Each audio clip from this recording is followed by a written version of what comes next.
What's going on, everybody? Thank you all for tuning in. Show love to the channel, like, share, subscribe. For this video, I'm going to discuss and break down the body cam footage that came out a few days ago in regards to the Springfield, Illinois police officer shooting 36-year-old Sonya Massey inside of her kitchen. Please keep in mind, I'm not going to be showing you guys the body cam footage. It is viral. You can go on YouTube, you can go on different social media platforms and see it yourself if that is something that you choose to do. But I will not be showing it on this channel. I don't want to spend too much time on this video because even though it is kind of like a very sensitive topic and considering everything that's going on right now, it's really not that difficult to say that this officer was completely in the wrong. He did a terrible job, and what he did was murder that woman inside of her house. So if you guys are going to go and watch the body cam footage, I'm going to start from the beginning when the police officer received the call and they show up to the house. Now I believe the call was about Sonya Massey. She actually called 911 herself, reporting a prowler, somebody in her yard, in her neighborhood, just, I don't know, kind of suspicious, whatever. She decided to call them or call 911 to have them come and check it out. So in the body cam footage, you see police officers arrive, they're knocking on the door. She opens the door and they start having a conversation. Now, I'm not going to go word by word, quote by quote, 100% accurate. Again, you guys could go watch it. And there's like an 18-20 minute long video that's going to show all the angles, all the perspective from the beginning to the end. But as they're speaking to Miss Massey at her door, you know, they're asking, well, what's going on? What's wrong? And she said, you know, somebody was around, blah, blah, blah, this and that. And they assured her, there's no trouble. We checked the yard, we checked next door, we checked the neighbor's house. There's nobody walking around. Everything is okay. Okay? Normally, again, when I give you guys these videos, when I talk about my time in law enforcement and everything like that, the academy, I talk from a person from that experience. I'm no expert in law enforcement. I'm not an expert in the academy. I'm not an expert in weapons and self-defense and de-escalation. I'm not an expert in any of those things. Mental health issues, which I believe played a really big part in this whole unfortunate situation. But I'm no expert. But as they're speaking to this woman in front of her door, she's not really giving straight answers. This is kind of awkward. It's very just like weird vibe or whatever, where those police officers, they could have left. They got a call, they arrived, they investigated, they spoke to the person who called 911. They could have left. I could tell in that interaction that they had outside of her door before they entered and everything went left, you could tell something is a little off with Miss Massey, that she's not 100% there. She made a little comment saying that she forgot to take her medicine or she's on medicine, but you should be able to tell. I'm not going to say you could tell because obviously this police officer, he wasn't able to tell. But you should be able to tell when a person is kind of a little off, and especially if you're in law enforcement. That's why they always say, to be a cop, you also got to be a firefighter, you got to be a social worker, you got to be a doctor, you got to be this person, you got to wear so many hats under one as a police officer. And you could tell there was something kind of off. But they could have left. Miss Massey, have a good night. Like I said, we checked. Make sure you lock the doors. Make sure you lock your windows. We'll be in the area. Do not hesitate to call 911. We will be here to make sure you're safe. Just go inside. Have a good night, Miss Massey. Okay, bye-bye. Okay, bye. Okay, yeah. Could have left. So they continued having the conversation. This is still all outside her front door. At some point, one of the police officers, they're like, you know, is there anything we can do for you? Blah, blah, blah. Like they're getting ready to leave. Rather than leaving, he asks, is this your vehicle? Is this your car that's parked in the driveway? They start asking about a car. The black car that's out there. And she can't give straight answers either. She's still kind of like, yeah, they left it there, whatever. One, you could take it like, okay, this lady, I'm going to just leave her alone. we did our job. There's no crime. We already investigated. We're not going to get into this whole thing about this car now.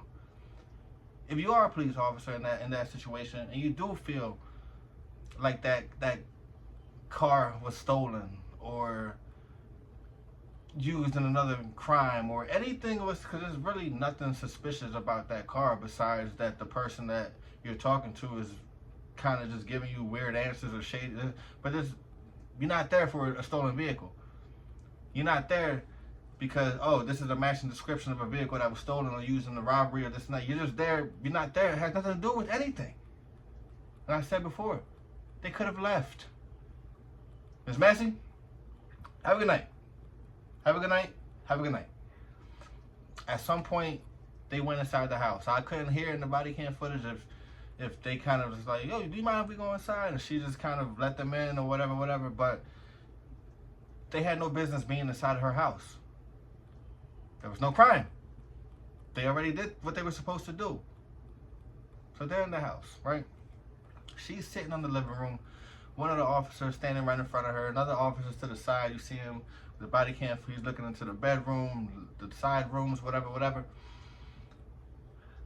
Miss Massey, she's sitting on the couch going through her purse, trying to get identification and paperwork that she's saying and she's going to give to the police officer. She's also on the phone with somebody. I don't know if she was on the phone with the police department because the man that was on the phone said, well, the sheriff is already there with you, right? So I don't know if it was just a whole awkward situation, that whole interaction. But she's sitting down in her purse. The officer is about 2 feet away from her. He got his notepad out and he's asking her, well, what's your name? Like, how do you spell your last name? Is that car, is there any damage to it? Again, that car has nothing to do with anything. That's not relevant to why they're there right now. You're not like, so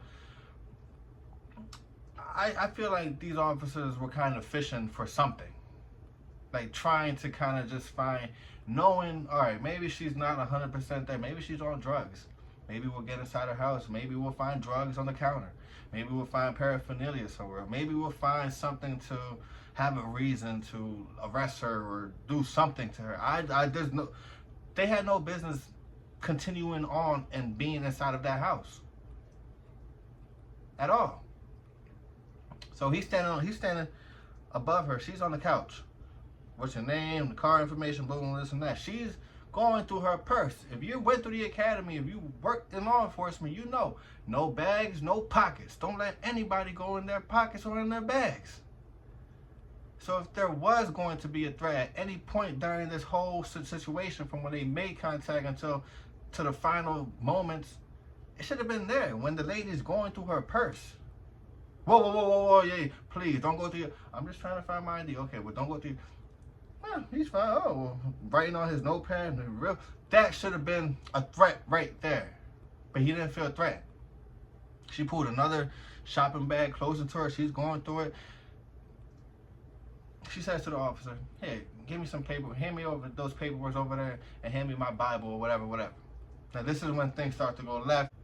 As he hands her the Bible, still, again, they could have left. Miss Massey, I'm going to give you your Bible. I hope, again, lock your windows, lock your doors. We'll be around. I'm here all night. Have a good night, Miss Massey. Okay, good night. Bye. There's nothing. If you want to go out and you still have a concern about that vehicle, have your partner go get the license tag plate or the license plate, go in the car, run it, see if it's stolen. If it's not, keep it moving or just leave. Come back another time. Come back later on tonight. But at that time, and that it was just, have a good night, Miss Massey. Take care. That's what I feel like it should have been like. Right? So, hands her the Bible. She walks over to the kitchen where she already has a pot of boiling water on the stove. Flame is on and everything like that. Officer makes a little comment to her about, yeah, you know, I don't want you to burn your house down. I don't want you hot water, whatever. I think she says to him, like, what are you backing away for? And he says, I'm scared of your hot water. And she says, you scared of my hot water? I'll rebuke you in the name of Jesus. If I heard that, and I'm telling you guys from a perspective of I went through that shit.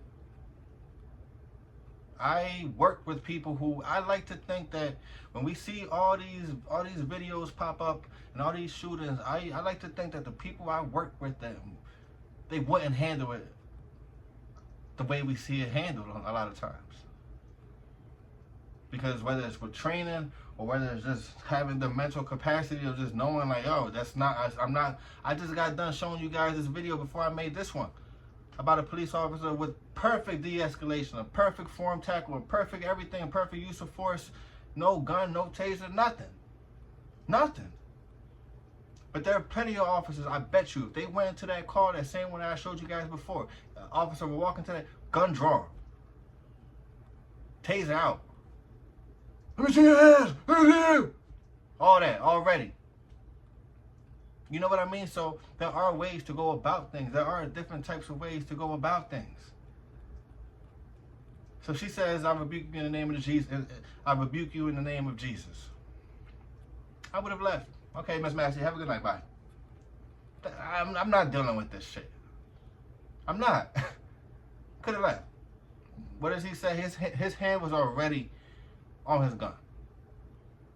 And he says, you better fucking not or I'll shoot you in the fucking face. I don't know, that wasn't the quote, but it was pretty damn close. And lady's standing there. She has her hands on the pot.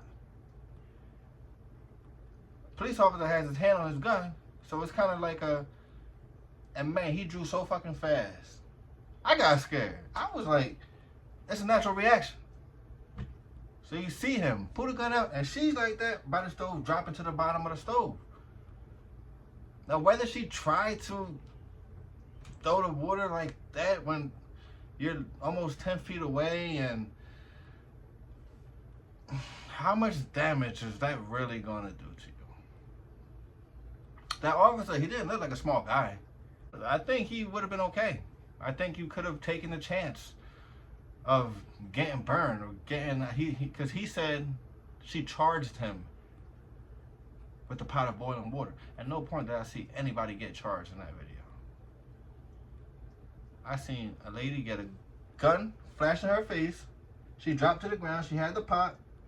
If you want to say she tried to do that, okay. I don't see the threat. I don't think I would handle that situation like that. And I don't think many officers I know would handle that situation like that. Honestly, I don't. When we were in the academy, they told us, don't speak to people or don't deal with the car inside of the kitchen. We've done role plays, whether it was in for a domestic or just anything, where it said don't be in the kitchen. It's a very dangerous location. Why? Because you got a lot of knives in there, a lot of weapons, sharp edges, the cabinets, the counters. You fall, you slip, bang it. Kitchens are dangerous. So if you do happen to have a suspect or somebody in there, you talk them out of there. Sonya, can you come out of the kitchen, please, so I can please talk to you?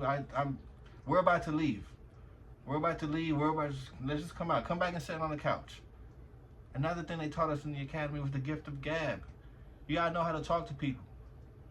I think that situation could have ran a little bit different if that officer chose to speak to her for about another 3, 4, 5 minutes and just, Sonya, come over here, Miss Massey. Come over here. We don't gotta be in the kitchen no more. Matter of fact, I'm leaving. Just talk. There was no talking. That was very instant. That reaction, that response, I don't see the threat that warranted that. You guys remember when that acorn fell from the tree and landed on top of the car, and the police officer did some barrel rolls and shot at a car that had a suspect in there already, and he was like, oh, I thought I heard. That response was just not warranted. And like I said in the beginning, it feels like this police officer was fishing for something. Maybe it was a slow night, and he noticed that he could probably get something from this situation because she wasn't mentally all there. Or he thought he would find something inside of the house. He thought something. Terrible job. absolutely terrible job. And what makes it terrible, or even worse, I'm not even going to say even worse, because it's just another thing they taught us in the academy. You see how many things I've said? Well, I said, well, they taught us this in the academy. They taught us this. There's like 4 or 5 things already I said in the academy. They said things like this. They said, it doesn't matter if you shoot somebody yourself, if you arrive on a call, if you see a person has a bullet in their head, they jumped off a building. You're not a doctor, but you can tell when somebody's obviously deceased, right? They told us, if you're ever the first one on a call, and you're dealt with a situation like that, do something. Make pretend you're doing something. Do CPR on that dead body. Grab your tourniquet out. Do something, because when the public comes and when people bring their cell phones out and you get surveillance footage and you get the body cam footage that gets released and you have a dead body on your feet and you're just standing around talking about, man, I'm not going to get fucking water thrown on me, dude. Are you crazy? Dude, like, no. It's going to look bad. When the police officer, when his partner says, oh shoot, I'm going to go get the medic bag, and the officer who does the shooting says, no, you don't even need it, dude. It's a headshot. You don't need it. You can get it if you want, but that is bro, you do not say no shit like that. You don't. You don't. You, like, that is crazy. That's crazy.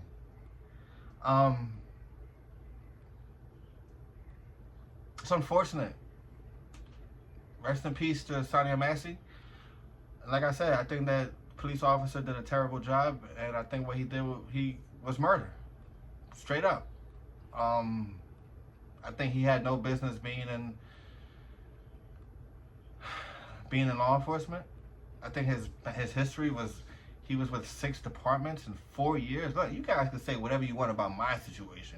You guys could go and make these long paragraphs and comment, oh my God, you don't deserve to wear the badge. Oh my God, how dare you do that? Oh my God. Look, man, that is a very, very, very, very deep rabbit hole that I don't think a lot of people really want to get into when it comes to who tarnishes the badge and who, like we all kind of do, but come on, man. There was absolutely no reason why that man deserved to be working in law enforcement.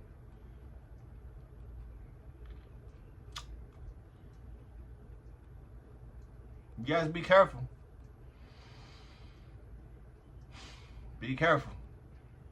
Those in law enforcement, you guys trying to get into that job, and everybody who has to deal with law enforcement as a civilian, you know, there's only so much we can do. We just have to trust that the people we interact with and we come in contact with, that they're going to do what they're supposed to do, and we're going to do what we're supposed to do, and everybody's just going to go home safe. Doesn't always happen like that, but that's what we could wish for, I guess, right? Rest in peace to Sonya Massey. Appreciate you guys showing love to the channel. Thank you. Peace.